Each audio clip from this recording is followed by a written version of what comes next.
Hi, I'm Tim Good, and I'm the editor of The Last of Us Season 1, and I'm really excited to get to speak with you. There's so many things that I loved about working on Last of Us Season 1. It's just, the thing I think about all the time is that I got to have my assistant editor, Emily Mendez, become my co-editor alongside of me, and then also get nominated for an Emmy alongside of me, which is incredible. I'm so proud of her. I'm just ecstatic that we got to go on this journey together because, you know, mentorship is a really big part of my journey as an editor, and to see her sort of flourish in this way has been really, really stunning. But, you know, in the end of it though, the best part about working on the season was that we had this incredible creative collaboration with Craig Mazin. And that's a lot of C's, I understand. And he's a lovely individual. And the thing that I liked so much about working with him is that not only is he generous with allowing us sort of creative license to come and bring new ideas, but he's so wise and smart with when he decides how to tell us how to do a note, decides, you know, how are we going to, you know, approach a certain sequence. He knows exactly how to talk to us in the way that's, you know, how editors think. And so for me, it was always about working with Craig. Even though it was the longest and most difficult sort of period of creative collaboration in my career, once again, many C's, it was, every day was like a challenge that I was happy to wake up for and just go through the day as happy as I could possibly be. The reason why we chose Endure and Survive Episode 5 as our nomination is for many reasons. I think the success of the Bill and Frank Episode 3, as soon as we realized how good that was, we knew that this next story with the brothers Henry and Sam was going to be an even higher degree of difficulty. Because once again, we had to bring an audience into an intimate relationship with two characters who are not going to survive the episode. And that's like really difficult to do. And we also had to deal with the fact that we were also using ASL, American Sign Language, as a separate line of communication. But at the same time, we had to create an emotional connection between these two brothers. And that emotional connection between these two brothers is also an echo between the characters of Joel and Ellie, which is one of the great things about how Craig Mazin and Neil Druckmann, they write these scripts, is they always have a reason for each character and the dyads that they represent.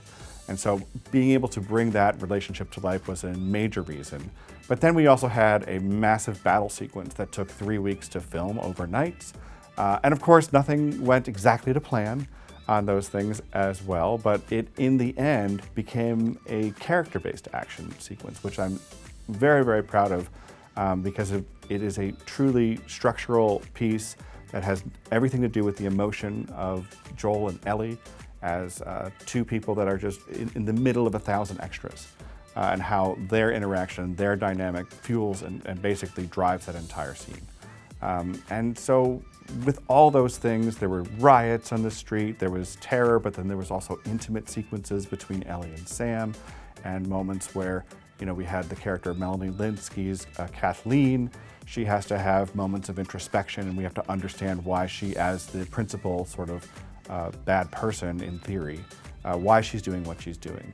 So all those things required enormous balance, and because of that, it was the ultimate episode to put up. It was when Emily and I were at our peak. We were really working at our very best, and it made all the sense in the world to put that up for nomination. When I heard that we were nominated, I was at home, and I was watching the Emmy live stream, because I had no idea how it worked. And so they said, well, you have to watch the Emmy live stream. And so I started watching it, and I realized that they're just naming everything. And I said, well, how long is this going to be? Isn't this going to be like hours? And then they said very quickly, and the rest of the nominations are on the website. And I was like, okay. And I looked at my husband, and he goes, well, go to the website, you dummy. So I went to the website, and I just decided to take a risk. And I typed a find for my name, Timothy, and it showed up, and it was the first thing that showed up, and I was just overwhelmed. It was unbelievable to see that. And then I called Emily as fast as I possibly could, and then we just screened. We were so happy, and you know, we were so grateful that we were nominated together. because it really did recognize the mentorship that went on between the two of us. And I think it's a really big deal to have assistant editors become editors and learn the craft of editing. So to have us together as nominees really just made the day the perfect day. The thing I love about Media Composer more than anything is that the tools are always based on detailed ways of telling a story. And it's all about, the tools are designed for story purpose, which I think is really the thing I love the most. And so one of our favorite tools and our go-to tool is an Avid script. So we constantly are using Avid script to put all of the scenes and all of the takes and line them all up. In the way you used to do it in the past, you would have to, create a big long select string out, and then for each one of those lines, you'd have to play them back and forth. And the thing about that was it wasn't very visual. And so the fact that it's a visual digital line script that then Craig Mazin would love to look at and say, oh, how many of these lines do I have? I have 5 of those. Great. So for him and for me and for Emily to collaborate together, it was just really easy to have the line script right in front of us. We would make decisions very, very quickly and move on with our days. So it was really an efficient way of working with Avid. Knowing Media Composer has been literally the most important part of my career because it's the only system I've ever used. In 1997, I learned the Avid. Of course, I got my first job as an assistant editor overnight on an independent film. I was, of course, paid nothing, which was amazing to me. I was just so happy to have any kind of job. They asked me, of course, do you know the Avid? It's this new system that we're going to be using. I said, yes, I do know the Avid. I did not know the Avid. And so overnight, I read the Avid manual and I made sure that I understood how to perform all of the structural functions of the software. And at that point, that was sort of the backbone of my experience with the Avid. And from that point on, I have never had to look back. When I think about giving advice to young filmmakers who are interested in editing as a career, I actually have been teaching at UCLA for the last 15 years, and so I've answered this question quite a few times.